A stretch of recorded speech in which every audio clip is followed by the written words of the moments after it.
lis-nous 1 Jean chapitre 5 verset 16 pour que ceux qui sont dans ce live, qui n'ont pas encore eu la grâce et le privilège d'écouter ces choses, puissent écouter pour être délivrés à tout jamais. 1 Jean 5 verset 16. Si quelqu'un voit son frère commettre un péché qui ne mène point à la mort, qu'il prie, et Dieu donnera la vie à ce frère. Il la donnera à ceux qui commettent un péché qui ne mène point à la mort. Il y a un péché qui mène à la mort. Ce n'est pas pour ce péché-là que je dis de prier. Toute iniquité est un péché. Il y a tel péché qui ne mène pas à la mort. Nous savons que quiconque est né de Dieu ne pêche point. Alléluia! Donc, il y a le péché qui mène à la mort. C'est ça qu'on appelle l'iniquité. Répète après moi. L'iniquité. L'iniquité, c'est le péché qui mène à la mort. Ma sœur, 2 Timothée 2, 19. On va s'appuyer un peu sur l'iniquité là. Parce que les gens ne savent même pas ce que c'est.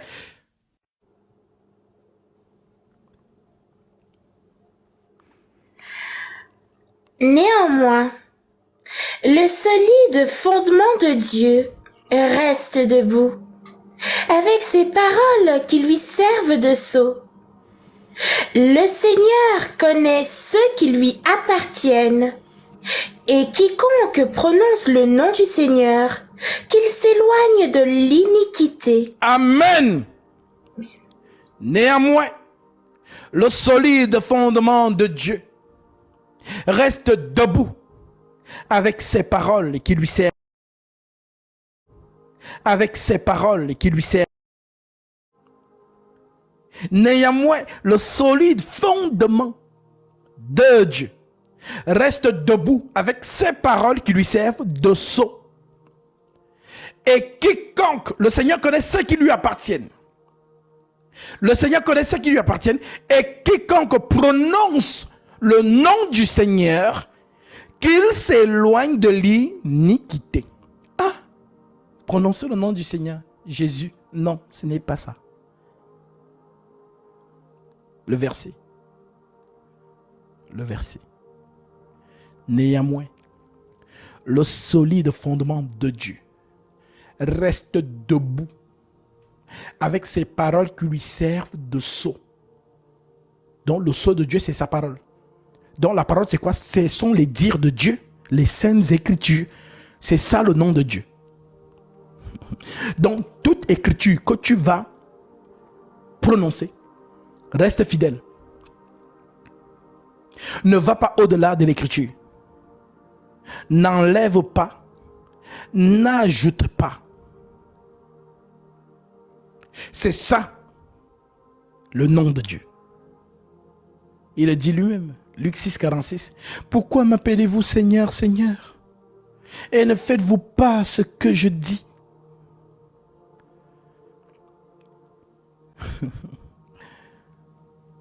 Mes frères, la fidélité aux Saintes Écritures, c'est ça, s'éloigner de l'iniquité. Oui, quiconque prononce le nom du Seigneur, qu'il s'éloigne de l'iniquité. En d'autres termes, l'iniquité, c'est contredire l'écriture. C'est ça qu'on appelle iniquité. Lorsque l'écriture dit une chose et que toi tu dis le contraire, c'est ça qu'on appelle iniquité.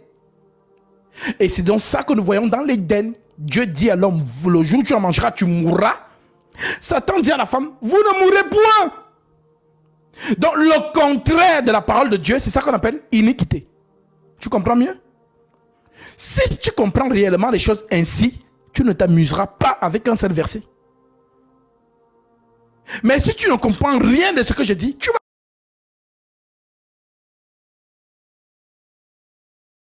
Non, moi je crois que, selon moi, à mon avis, tu vas continuer dans ce processus. Mais si tu comprends réellement Ce que je suis en train de t'expliquer, tu ne vas plus rigoler avec un seul verset. Tu vas être tellement prudent que dès que l'écriture dit une chose, tu t'alignes derrière l'écriture sans tergiverser. Sans ajouter les émotions dedans, ou les états d'âme, ou encore les sensations. Tu l'as compris. 2 Timothée 19. Néanmoins, le solide fondement de Dieu reste debout avec ses paroles qui lui servent de sceau. Le Seigneur connaît ceux qui lui appartiennent et quiconque prononce le nom du Seigneur, qu'il s'éloigne de l'iniquité. Ma sœur, Matthieu 7, verset 21. Le Seigneur insiste avec ce mot.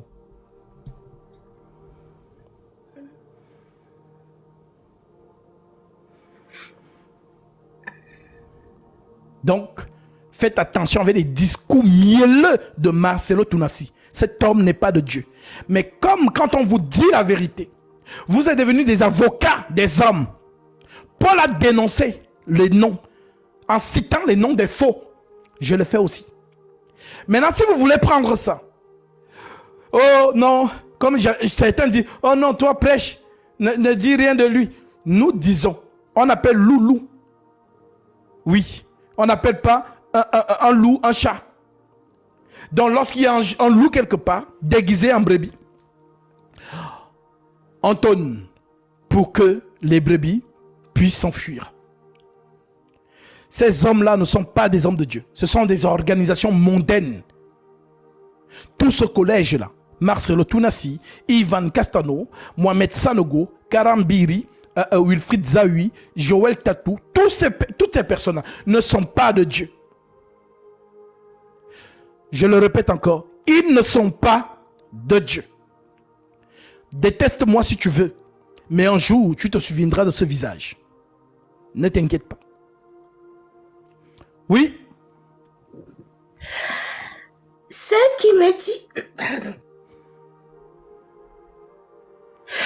Ceux qui me disent « Seigneur, Seigneur » n'entreront pas tous dans le royaume des cieux, mais celui-là seul qui fait la volonté de mon Père, qui est dans les cieux. Plusieurs me diront en ce jour-là « Seigneur, Seigneur, n'avons-nous pas prophétisé par ton nom? N'avons-nous pas chassé des démons par ton nom? Et n'avons-nous pas fait beaucoup de miracles par ton nom? Alors je leur dirai ouvertement, je ne vous ai jamais connus. Retirez-vous de moi, vous qui commettez l'iniquité. » Amen. Retirez-vous de moi, vous qui commettez l'iniquité. Donc l'iniquité, tu as appris avec moi que l'iniquité, c'est contredire l'écriture. Donc ces gens qui chassent les démons n'ont pas pour appui l'écriture. Ces gens qui font des miracles n'ont pas pour appui l'écriture. Ces gens qui prophétisent n'ont pas pour appui l'écriture. Mais ils font des miracles, ils prophétisent et ils chassent les démons.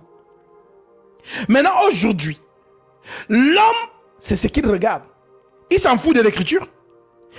Tant que toi, tu fais des miracles, ne t'inquiète pas. Tu veux les followers, ils seront comme ça. Regardez Tibi Joshua. Regarde, commencez à faire les... Vous allez voir, les gens seront là. Ils s'en foutent. Tu sois dans les écritures, tu n'es pas dans... C'est pas leur problème. Le miracle. Est-ce que tu fais des miracles? Est-ce que tu chasses les démons? Est-ce que tu prophétises? Prophesy. Est-ce que tu fais ça? Voilà donc pourquoi vous allez voir qu'ils vont donc mettre de l'accent sur ces choses pour attirer dans l'audience.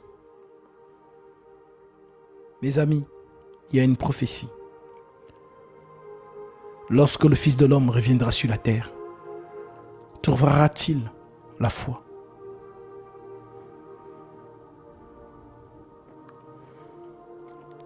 Cette question n'est pas placée là au hasard.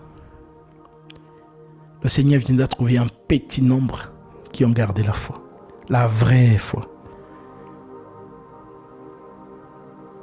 Je vais lire cette écriture, c'est important.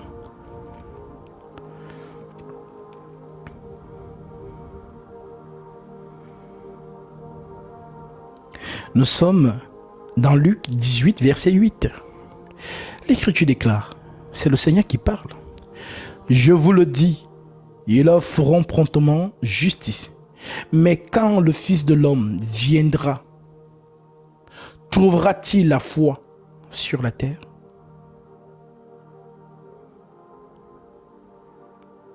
Et c'est quoi la foi? La foi vient de ce qu'on entend. Et ce qu'on entend vient de la parole de Christ. C'est ça la foi. Et elle ne provient que de la puissance des saintes paroles de Dieu. Si votre foi vient de la théologie, c'est une fausse foi. La foi est basée sur le roc. Éphésiens 2:20. Vous avez été édifiés sur le fondement des apôtres et des prophètes, Jésus-Christ lui-même étant la pierre angulaire. Alors, bien-aimé, l'iniquité, tu l'as compris, c'est contredit l'Écriture. Maintenant, la même Écriture, on te dit les enfants de Dieu ne pêchent pas. En Jésus, on ne pêche pas. En Jésus, nous avons des faiblesses, mais nous ne péchons pas. Voilà pourquoi l'Écriture dit, si quelqu'un voit son frère commettre un péché qui ne mène point à la mort, qu'il prie, et Dieu donnera la vie à ce frère.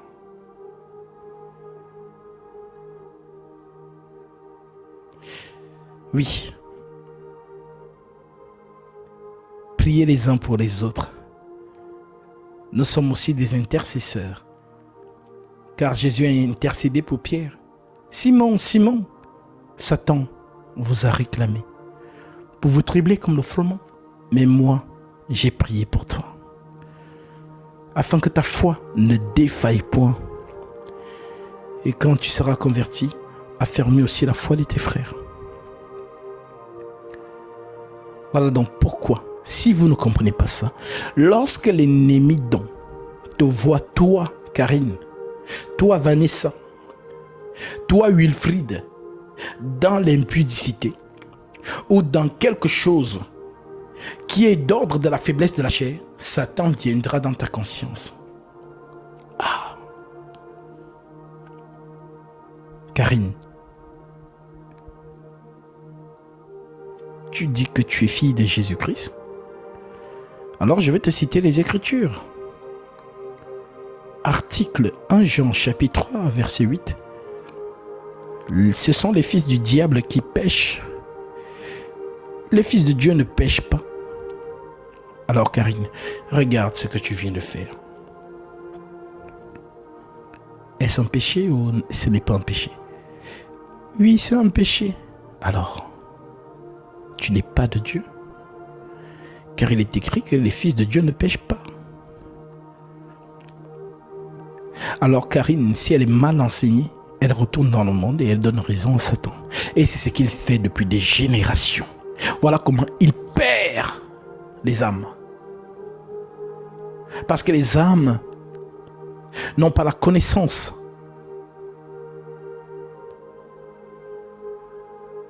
Mais lorsque la connaissance est là, les âmes se réveillent. La lumière est brandie. Alors on voit.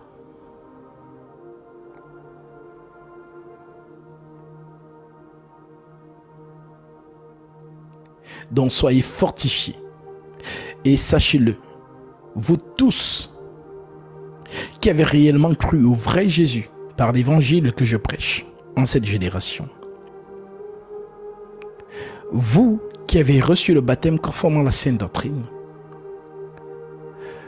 vous qui avez reçu l'Esprit de Dieu, vous qui gardez fidèlement sa parole, vous n'êtes plus sujet à la condamnation. Car Christ est votre avocat et Christ lui-même est le juge. Illustrons cela maintenant avec Zacharie chapitre 3 que je vais vous lire et je prie que Dieu vous donne cette compréhension. Lisons Zacharie 3. Nous sommes ici au verset 1. Il me fit voir Josué, le souverain sacrificateur, debout devant l'ange de l'Éternel. Josué, on nous dit qu'il est souverain sacrificateur. Donc s'il y a un homme saint en Israël, c'est le souverain sacrificateur. Mais apparemment, ce souverain sacrificateur, Satan l'a attrapé la main dans le sac. On vous a dit que Satan, c'est l'accusateur. Il veut qu'on condamne ceux qui transgressent la loi. Il me fit voir Josué, le souverain sacrificateur, debout devant l'ange de l'Éternel. Partout où vous allez souvent voir ange de l'Éternel, remplacer ange par esprit, parce que l'ange c'est l'esprit.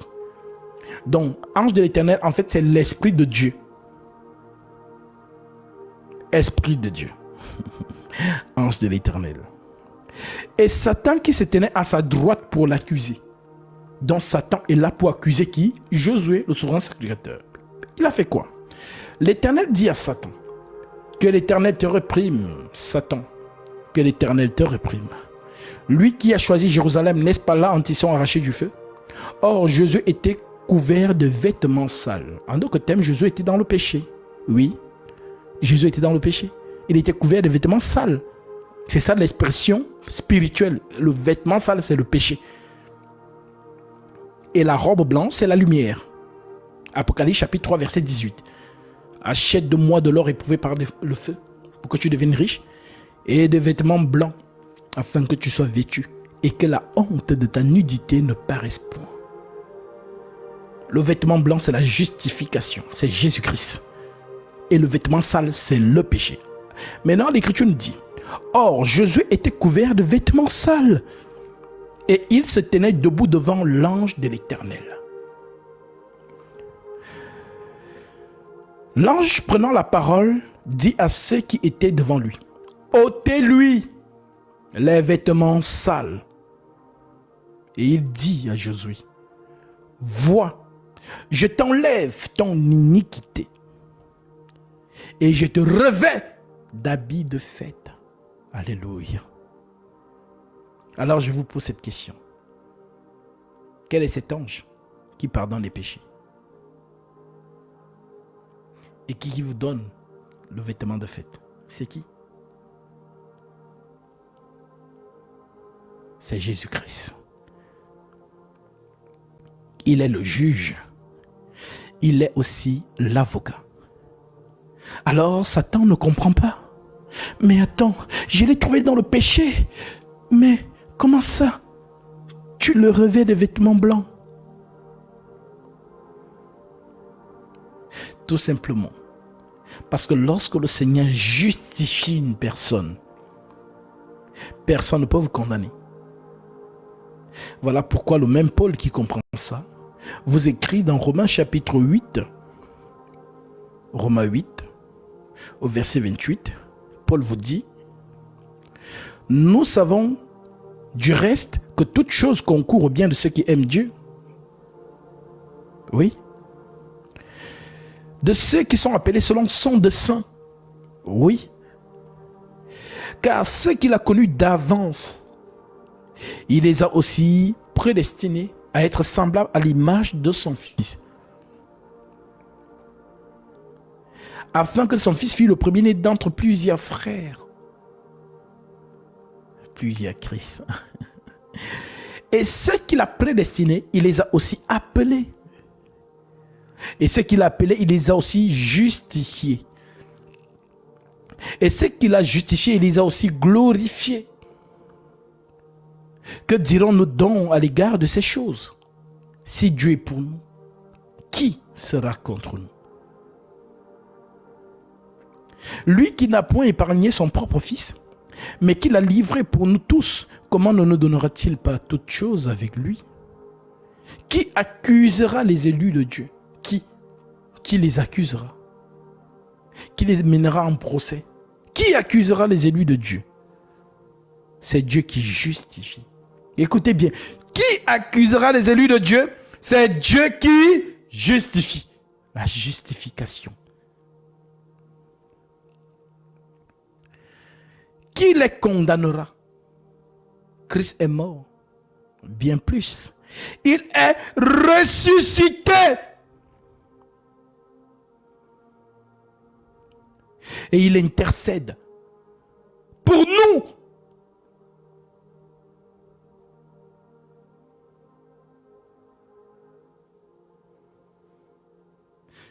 Donc, Christ justifie, Christ intercède. Dieu prie, Dieu exauce. Dieu lui-même prie et Dieu lui-même exauce. Alors tu comprends Jésus devant Lazare. Lisons, lorsqu'il était devant Lazare, tu vas comprendre quelque chose là-bas. Alléluia.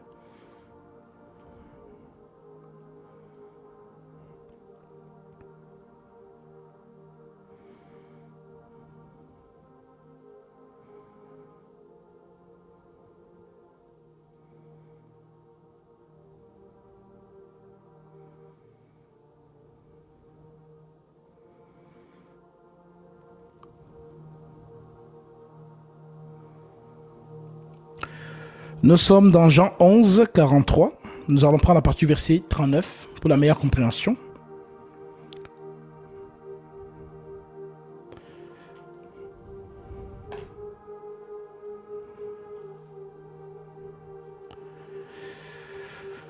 L'Écriture déclare ceci.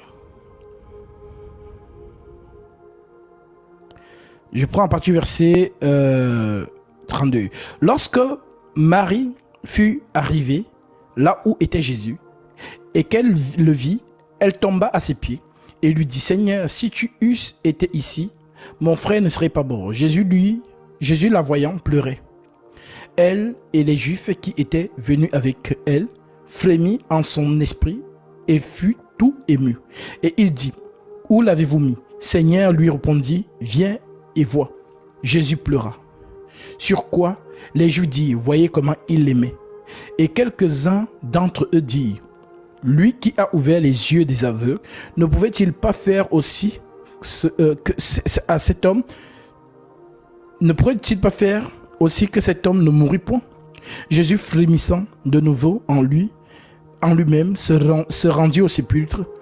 C'était une grotte et une pierre était placée devant. Jésus dit, ôtez la pierre. Marthe, la sœur du mort, lui dit, Seigneur, il sent déjà, car il y a 4 jours qu'il est là. Jésus lui dit, ne t'ai-je pas dit que si tu crois, tu verras la gloire de Dieu? Ils ôtèrent donc la pierre, et Jésus leva les yeux en haut et dit, écoutez bien, Père, je te rends grâce de ce que tu m'as exaucé. Alléluia! Dieu ne se refuse rien.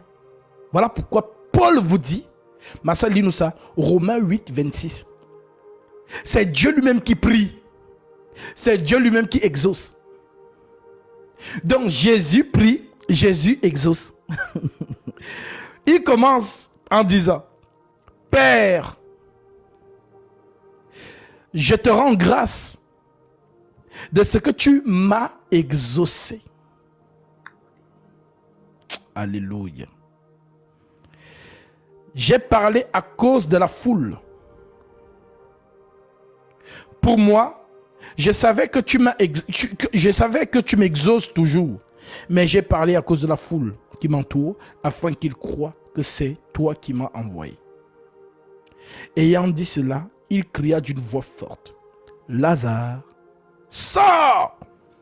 Et le mort sortit, les pieds et les mains liés de bandes et le visage enveloppé dans le linge.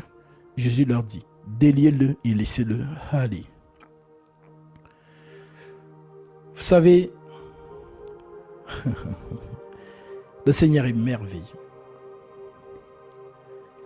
Il dit, je sais que tu m'exauces toujours. Oui, parce que c'est lui Dieu qui prie, c'est lui Dieu qui exauce. Oui, ma sœur. J'estime que les souffrances du temps présent. Romains 8, verset 26.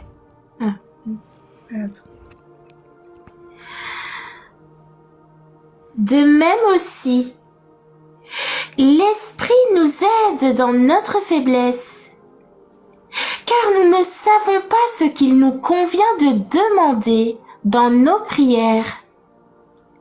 Mais l'Esprit lui-même intercède par des soupirs inexprimables. Et celui qui sonde les cœurs connaît quelle est la pensée de l'Esprit, parce que c'est selon Dieu qu'il intercède en faveur des saints. Alléluia. L'Esprit prie. L'Esprit exauce. Vous vous souvenez de la prière sacerdotale? Jésus a prié pour nous. Je ne te prie pas de les ôter du monde, mais de les préserver du mal. Maintenant, c'est quoi préserver du mal? Parce que les gens peuvent se dire, mais il a dit qu'il a prié pour nous, non? Préserver du mal. Mais on a égorgé Paul, non? Paul a eu mal. Pierre, on l'a crucifié la tête en bas, non? Étienne, on l'a lapidé. Étienne a eu mal. Mais pourquoi il a dit, je ne te prie pas de les ôter du monde, mais de les préserver du mal? Le mal, c'est Satan. En d'autres termes, de les préserver du mal, en d'autres termes, que leur foi s'éteigne. Et nous savons que celui qui éteint la foi, c'est Satan. Voilà pourquoi Jésus dit à Pierre, Simon, Simon, Satan vous a réclamé pour vous trembler comme le froment. Mais moi, j'ai prié pour toi afin que ta foi ne défaille point. Parce que le rôle de Satan, c'est d'éteindre notre foi. Donc, tu as reçu la parole de Dieu. Tu as été touché. Tu as demandé ton baptême pour le pardon de tes péchés. Tu as reçu le Saint-Esprit. Bien. Maintenant, la marche, ma sœur, ça sera chaud. Et ce n'est que par cette foi que tu seras sauvé. Oui, c'est écrit. Je te lis ça. 1 Pierre, chapitre 1, verset 6. Écoute ce que l'Écriture dit. L'Écriture déclare,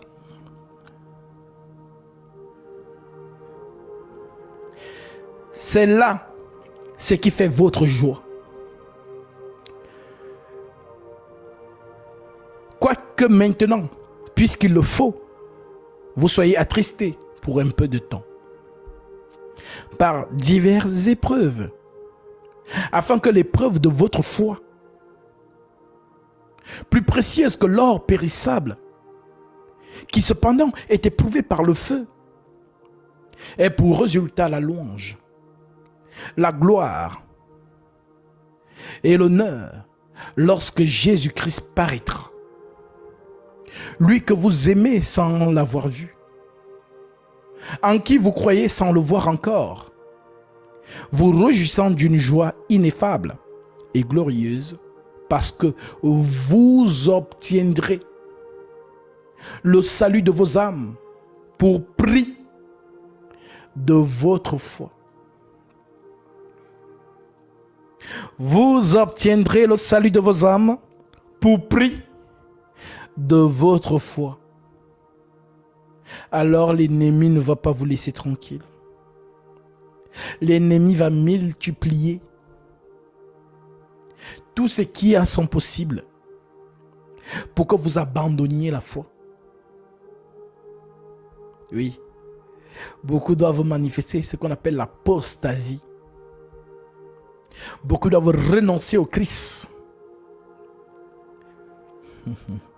Tel que 2 Timothée 2, verset 12 dit, l'Écriture déclare, si nous persévérons, nous régnerons aussi avec lui. Si nous le régnons, lui aussi nous régnera. Si nous sommes infidèles, il demeure fidèle, car il ne peut se régner lui-même. Donc, la vocation de Jésus, le vrai Jésus, pas le Jésus business qu'on vous vend partout un peu là. Le vrai Jésus nous a dit, dans Matthieu chapitre 24, Matthieu chapitre 16, verset 24. Si quelqu'un veut venir après moi, qu'il renonce à lui-même, qu'il se charge de sa croix et qu'il me suive. Renoncer à soi-même, c'est mourir. Ne plus vivre pour lui-même. Porter sa croix, c'est la souffrance. Car le premier à avoir porté sa croix, c'est le Seigneur lui-même. Voilà pourquoi il nous dit donc, si vous voulez me suivre, vous voulez me suivre? Pas de souci. Mais si vous voulez me suivre, il faut que vous mourrez d'abord. Il faut d'abord mourir. Oui, ma soeur, parce que tant que tu es vivante, tu ne peux pas suivre le Christ. Parce qu'une vivante, c'est celle qui se trouve belle. Je suis encore belle, hein? Je suis encore fraîche. Hein? Ah, délaisser ces choses pour suivre Jésus. Je ne suis pas encore prête. C'est une personne qui n'est pas encore morte.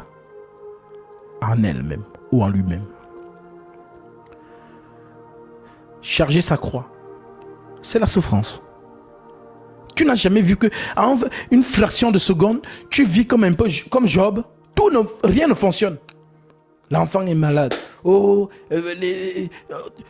tout est mélangé dans ta vie. Et là, tu vas dire quoi? J'abandonne la foi? Non, c'est Satan. Que Dieu te bénisse, mon frère, pour ton offrande.